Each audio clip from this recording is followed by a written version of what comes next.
Welcome everyone, this is the 31 Days of Dread, and I am your host, Peter A. DeLuca, aka PAD, and this is where we do one horror movie a day for the entire month of October. That's 30, if you can't count, that's 31 movies celebrating the greatest genre of them all, the greatest experimentational platform of them all, the greatest young filmmaker discoverer of them all. It is horror, 31 days coming at you. Look out, ghouls and ghosts, it gets spooky.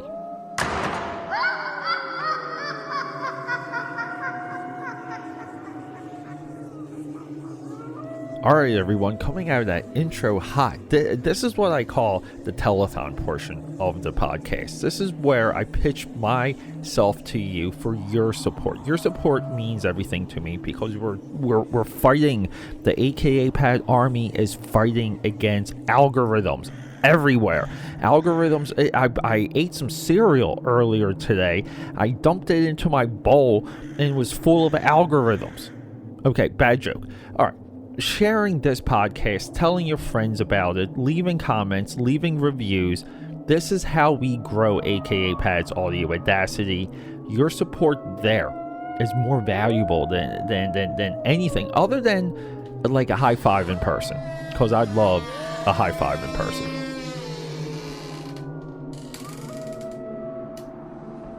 AKAPADers, day five. How many times can I say it? Yeah, so I had like a long work day today, and by long I just mean like things kicked up in the morning, and you know I had to pivot. I had to get into the office, knock out a bunch of things, and drop off a suit for the cleaners because we have a wedding coming up. And look, we know I love weddings. Okay, just hit me up on Facebook. Tons of wedding photos. I do wedding albums. I just love weddings so much. Haven't had one myself, but like it was just one of those mornings. I rushed back here. Like objective number one, I have to start computer coloring. I'm like, you know, I'm rounding out a process I didn't know I had to round out. Okay, that's how like delusional I was when it comes to figuring out these kinks for my computer coloring comic books. Objective number two, your boy over here needs to watch The Nun. This movie, 2018, $40 million budget, right? Or $30 million, made about 300. So the Conjuring formula is emerging. You make movies between $30 and $40 million and you're in the 300 milli range. Give me another franchise that does that. Okay? Paranormal Activity, I know, comes really close. Maybe some of the Saw movies were budgeted similar. Like, I'm not educated enough about Saw. I wouldn't be able to guess what the budget for some of those Saw movies were. But you guys get my point. You get where I'm going. There are no roads. But no, it's these high concepts, big effing ideas, optimized, packaged, made into Taylor's pork roll, squirting out of a machine mold.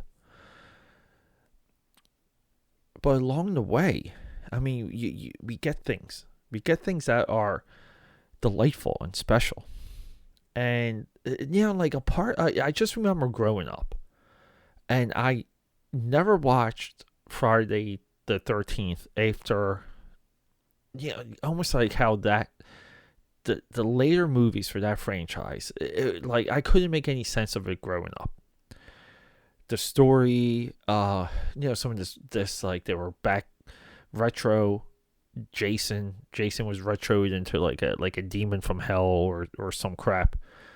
And there was always that scene. It might have been Jason Goes to Hell, where they figure out where like you can get Jason's heart and stab it with a pencil and like stop him. It was like some bounty hunter dude. Like I thought that was it. I thought that was like almost like a turning of the franchise with that one scene. But the one franchise of all of them that always stuck out was Nightmare on Elm Street, because it's so much like the Transformer movies.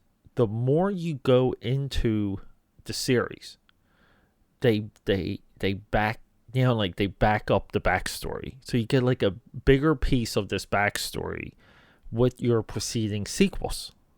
Is that an oxymoron? Is preceding sequels an oxymoron? But you guys get my point. The Conjuring is doing that in real time. They're identifying a success within their own successful movies. Annabelle, The Nun. These like pings are identified in real time, and they go into production, and before you know it, before you want to wait 10 years, 20 years, right? We've had to do this for our prequels before. Before we get before we know we want the backstory, it's given to us. And this movie, this movie delivers on so many levels, and I love it. Has like a studio shot environment, graveyard, forest, and we know we're in the studio. And I don't know about you, but I love that. I love those scenes. I love those shots. It's bloody, incredible design work, incredible makeup, awesome backstory. Like, I'm not going to say spoiler alert, but spoiler alert. The nun is like a demon from hell that was able to pass through a gateway that this one monk, who was stopped by like the Great Crusades or the Knights Templar, kind of like hinted. But they link it. They link it to ancient Romania. They kind of link it around like the age of Dracula. But we have these things. We have the Crusades. We have the invasion of the Turks as our far backstory. But the nun was summoned through a ritual and has penetrated our realm and is kept. It's kept under lock and key. They built this giant church around its prison, and these nuns have to pray and pray and pray. And there's all of these like little microscopic rules so the nun doesn't get out. And eventually the nun chips away at these nuns and gets out. The beginning of this movie, the whole setup, the introduction of these insanely tropoistic, tropofabulous characters who to me are a complete delight. Also good looking. But we get this stuff along the way to, we got to move the plot. We know we're going to get the nun at the end. That's fine. The nun's powers, the way the nun works, the logic of it fits within Conjuring 2. The ending of this movie flows into an exorcism that was demonstrated in the Conjuring 1 when we're introduced to our couple, our family. And this is how the nun gets out of Romania, gets out of the castle. It's defeated, but it possesses on the way out. This movie links Conjuring 1 and 2. It's a true shared universe. That it's an absolute delight. The beginning of this movie is hardcore. That's exactly what you would want. Then it slows down, okay? Again, where we have to soak in these tropes. They knew.